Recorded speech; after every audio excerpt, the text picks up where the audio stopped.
Saya termasuk belum membaca ya tentang penjelasan dalam Al-Misbah tentang jilbab itu ya. Tapi kalau seandainya itu mengatakan bahwa jilbab itu tidak wajib, itu jelas salah ya. Dan itu sebenarnya ini proporsinya itu sebenarnya bukan proporsi mufassir.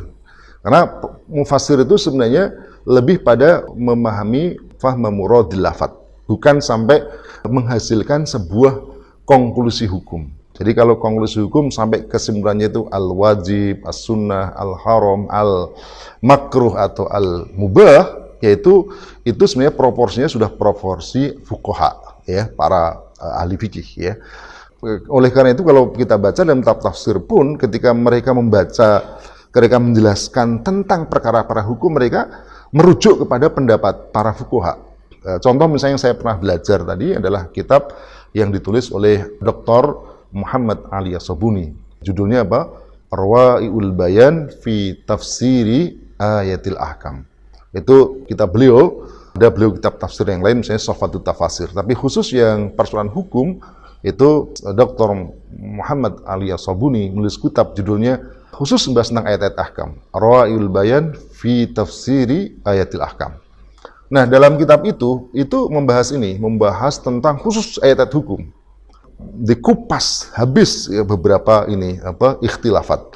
Tapi beliau atau Dr. Muhammad Ali As-Sabuni ini selalu mengutip ya, misalnya ketika menjelaskan tentang faman syahida minkumus syahra falyasum. Lalu kemudian beliau ada judul misalnya bima tusbatu syahr Ramadan. Dengan apa Ramadan itu ditetapkan. Nah, beliau mengutip itu pendapat para ulama.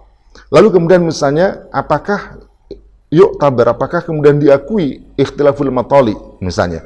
Beliau kutip itu pendapat Al-Hanabilah, Al-Syafi'iyah, Al-Malikiyah, Al-Hanafiyah, lalu beliau kutip masing-masing pendapat, lalu kemudian dijelaskan masing-masing alasannya, baru kemudian kadang beliau melakukan tarjih atas pendapat itu, kadang-kadang juga tidak melakukan tarjih.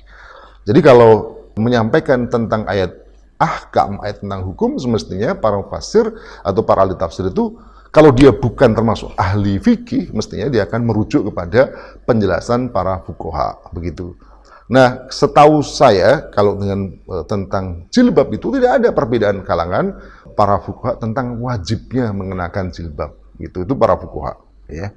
Nah, oleh karena itu, mestinya ahli tafsir, kalau dia bukan seorang fuqaha, dia harus rendah hati dan tidak malu untuk mengutip pendapat dan menyitir pendapat ahli fikih, yakni para fuqaha.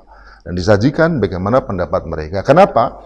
Karena fuqaha dalam menjelaskan tentang hukum, dia tidak hanya bersandar pada satu ayat, beberapa ayat, atau ayat-ayat yang lain, tetapi juga mereka menyandarkan kepada hadis-hadis Nabi.